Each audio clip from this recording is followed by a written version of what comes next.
पद्मानने पद्मिवि पद्मपत्रे पद्मप्रिये पद्मदलादलाक्षे विश्वप्रिये विष्णुमनोनुकूले त्वत्पाद पद्मं मयि सन्निधिस्थ नमो नमः।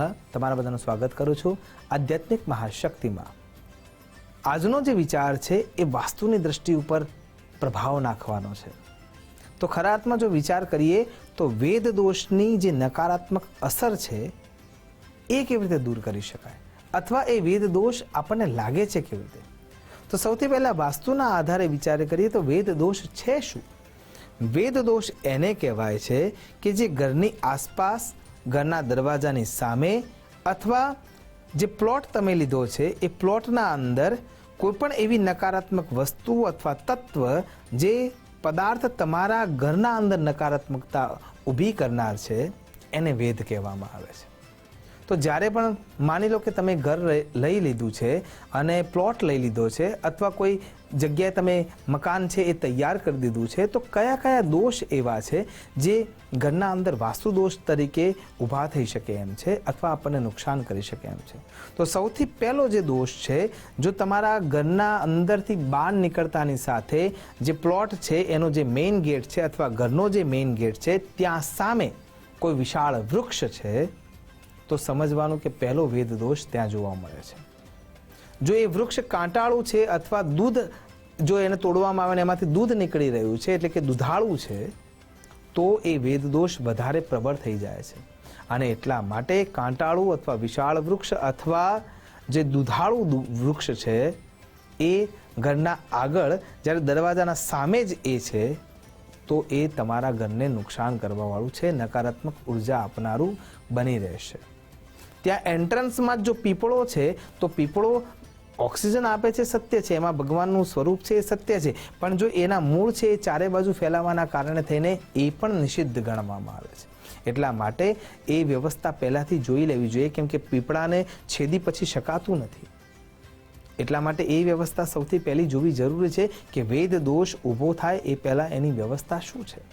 અને એટલા માટે એ વિચારવું જરૂરી છે કે ઘરના સામેના ભાગમાં જ્યારે તમે ઘરની અંદરથી બહાર પગ મૂકી રહ્યા છો ત્યારે જે નકારાત્મક પદાર્થોમાં જો દ્વારના સામે કોઈ મોટું વૃક્ષ આવી જાય છે, કાંટાળું વૃક્ષ આવી જાય છે, દુધાળું વૃક્ષ આવી જાય છે, તો ઘરમાં વેદ દોષ ગણાય છે ને ગણાય જ છે। ઘરના આગળ નીકળતાની સામે ત્યાં ગટર લાઈન આવી રહી છે, ગંદી વ્યવસ્થા છે, કચરો નાખવામાં આવવા માટેની જે ડસ્ટબિન છે એ ડસ્ટબિન મૂકેલું છે, ત્યાં નકામો ભંગાર પડ્યો છે, કપાયેલા લાકડા પડેલા છે, તો પણ વેદ દોષ ત્યાં જોવા મળશે। ગટરનું ઢાંકણું છે એ તમારા ઘરના અંદર દુર્ગંધતા તો આપશે, સાથે સાથે રોગો પણ આપશે અને નકારાત્મક ઉર્જા વધારવાનું કામ કરશે। શરીરનું સ્વાસ્થ્ય પણ બગડશે અને એના કારણે થઈને દૂષિત વિચારો પણ તમારા ઘરના અંદર પ્રવેશ કરશે। એટલા માટે જે કોઈ પણ પ્લોટ લઈ રહ્યા છો, જ્યાં તમે ઘર લઈ રહ્યા છો અથવા ઘર લઈ લીધું છે ને આવી કોઈ વ્યવસ્થા જો ઘરના દરવાજાના સામે જોવા મળે છે, તો એનું કોઈ નિરાકરણ કરવું જરૂરી થઈ જાય છે। ત્યાં પછી કપૂરનો ધૂપ પણ નહીં ચાલી શકે। એના માટે એનું નિરાકરણ સુયોગ્ય રીતે કરવું ખૂબ જરૂરી થઈ જાય છે, કેમ કે એ તમારા સ્વાસ્થ્ય સંબંધી વિચાર આવે છે। એટલા માટે એ વેદ દોષનો નાશ કરવો જરૂરી છે। ત્યાંથી આગળ જો વિચાર કરીએ તો જો ઘરના આગળ કોઈ જગ્યાએ વહેતું પાણી હોય, એટલે કે કેનાલ પસાર થતી હોય, નદી પસાર થતી હોય, પાછળના ભાગમાંથી પસાર થતી હોય ત્યાં સુધી યોગ્ય છે, પણ જો એન્ટ્રન્સના ભાગમાંથી પસાર થઈ રહી છે તો વેદ દોષ લાગુ પડે છે। એ ઘરના અંદર વધુ ખર્ચા ઉત્પન્ન કરવાનું કાર્ય કરશે અને એટલા માટે પણ આ વ્યવસ્થા જોવી જરૂરી છે। અન્ય મકાનનો દરવાજો તમારા સામે જ જો એન્ટ્રન્સના સામે જ ખુલી રહ્યો છે તો પણ એ જગ્યાએ વેદ દોષ જોવા મળશે અથવા ઊભો થશે અને એના કારણે થઈને તમારા ઘરમાં જે ક્લેશ છે એ વધતો જશે। પરસ્પરના વિચારો, સામેના જે તરંગો છે એ યોગ્ય નહીં હોય તો એ તરંગો તમારા ઘર સુધી પહોંચી શકવાના છે અને એના કારણે થઈને પણ ત્યાં વેદ દોષ ઉત્પન્ન થતો જોવા મળશે। ઘરના મુખ્ય ગેટના બાજુમાં જો એક થાંભલો તૈયાર કરેલો છે અને કેવળ એ થાંભલો ત્યાં પ્રશસ્ત રૂપે સ્થિર છે, તો ઘરના અંદર જે બેન દીકરીઓ છે, માતા બહેનો છે, એમના માનસ પર ભાર રહેવાની શરૂઆત થશે અને એ ભાર ધીરે ધીરે જે કમાવનાર વ્યક્તિ છે, ઘરના અંદર પૈસો લાવનાર વ્યક્તિ છે, એમાં પણ ટ્રાન્સફર થતો જોવા મળશે। એટલે સારામાં સારું ઘર બનાવ્યું હોવા છતાં પણ અનિચ્છનીય રૂપે તમે થાકશો, હારશો, એનું એકમાત્ર કારણ એ વેદ હશે.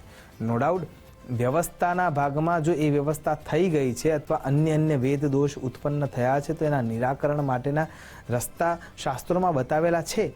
પણ પહેલેથી એ જોવું જરૂરી છે કે મારા ઘરના આગળના એન્ટ્રન્સ ભાગમાં ક્યાંય ભંગાર પડી રહ્યું નથી, ક્યાંય કપાયેલા લાકડા પડી રહ્યા નથી, કોઈ કચરો પડી રહ્યો નથી, ચાટ કે એવી કોઈ વ્યવસ્થા નથી, ગટરની વ્યવસ્થા નથી. જો આ કોઈ પણ વ્યવસ્થા હશે અને દિશાવિહીનતા ત્યાં જોવા મળશે તો ચોક્કસ એના પરિણામો નકારાત્મક જ આવવાના છે. એટલા માટે થઈને પણ આ વેદ દોષ જોવો ખૂબ જરૂરી થઈ જાય છે. જો તમારા ઘરના આગળના ભાગમાં લાકડા પડી રહ્યા છે, ભંગાર પડી રહ્યું છે, નકામી વસ્તુઓ પડી રહી છે, તો અગ્નિપુરાણ એને સુયોગ્ય રીતે એમ સમજાવે છે. અને સાથે સાથે બૃહદ સંહિતા પણ એમ જ કહે છે કે તમારા ઘરમાં દરિદ્રતા આવવા માટેની વ્યવસ્થા તમે જાતે કરીને ઊભી કરી રહ્યા છો. અને એટલા માટે વેદ દોષથી બચવું જોઈએ.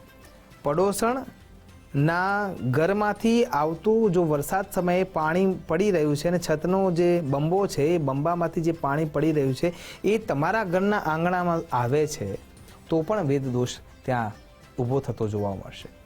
એના ઘરમાંથી કોઈ પણ એવો પદાર્થ ના આવવો જોઈએ, પડોશણ કે પડોશીના ઘરમાંથી, કે જે પદાર્થ તમારા ઘરના અંદર નકારાત્મકતા આપી રહ્યું છે, તો એનામાંથી પણ બચવું જરૂરી છે. કેમ કે એ વેદ દોષ ઊભો કરી રહ્યો છે. અને જો ઘર તમારું ટેનામેન્ટ છે ને આજુબાજુમાં કોઈ અન્ય ઇમારતો ઊંચી થઈ રહી છે તો તમારા ઘરમાં અંધકાર પ્રવર્તાની શરૂઆત થશે. અને પ્રવર્તતો જે અંધકાર છે એ પણ ઘરના અંદર વેદ દોષ ઉત્પન્ન કરતો જણાશે. તો આ કેટલાક પ્રમુખ કારણો છે વેદ દોષ આવવાના. એનું નિરાકરણ શું છે? દર ગુરુવારે તમારા ઘરમાં ફટકડીના પાણીથી પોતું થવું જરૂરી છે. દિશાઓનું બેલેન્સ કરવું જરૂરી છે. સુયોગ્ય દાન પુણ્ય ધર્મ તમારા હાથે થતું રહેવું જરૂરી છે. ઘરના અંદર જ્યાંથી નકારાત્મકતા આવી રહી છે એ દિશાના આધારે જો વધુ પડતો સામાન ત્યાં રાખ્યો છે, ઈશાન કોણ જો દૂષિત રાખ્યો છે તો એને શુદ્ધ કરવો જરૂરી છે. અને ત્યાં સદૈવ ભગવત સ્મરણ માટેનો સમય ફાળવવો જરૂરી છે. આમ કરશો તો તમારા ઉપર આવતા જે દોષો છે, ભલે એ વેદ દોષ જ કેમ ના હોય, એનું પણ નિરાકરણ થઈ શકે છે. આશા કરું છું કે વાસ્તુને સમજી સુયોગ્ય રીતે આપણે આપણા ઘરને બનાવીએ અને એના આધારે આપણે જીવન વ્યાપન કરીએ તો ઘરમાં આવતા એ તમામ દોષોનું નિરાકરણ થશે અને સુખમય જીવન પસાર થશે. નમો નમઃ.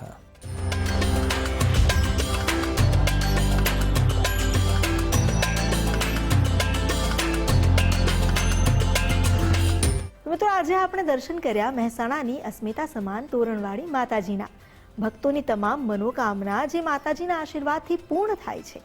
માત્ર ગુલાબના હારથી પણ રીઝે એવી મમતાળુ દેવી આપણા સૌ પર કૃપા દ્રષ્ટિ વરસાવે એ જ અભ્યર્થના સાથે હવે આજની આ કડીનું કરીએ સમાપન.